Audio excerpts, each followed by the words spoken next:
Hey, it's Tom. Quick story for you. Something to get your mind thinking. All right, so when you used to be in grammar school and you get a paperback and things were circled in red and underlined in red, tell me what was it that was underlined in red? What was it that was written on the side? It was typically everything you had a mistake with, something you did wrong with. All right? And so, what did we become really good at? We became really good at finding what's wrong, finding mistakes, finding things that are not good, right? Right? And we became trying to prevent those and correct those and not do those. And we had anxiety surrounded with it, right? We didn't like to get a paper right. We had anxiety. Why should we get anxiety on it?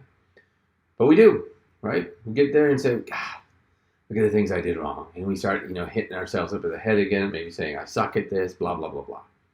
Well, let's look at this a different way. So culturally, that's what we do and who we are when it comes to looking and observing at things. Now, let me ask you this. What would life be like if everything that had been circled in red or underlined in red or written about in red was everything you did right?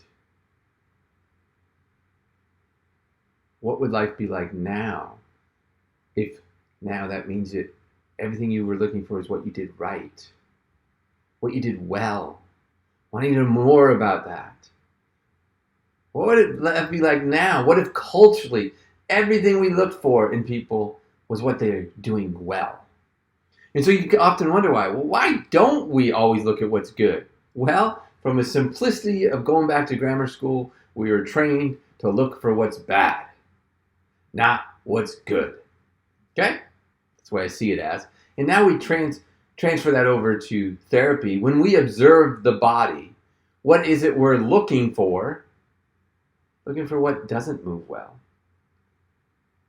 Okay, what's painful. We almost ignore as we're scanning the body. If something moves well, we almost ignore it.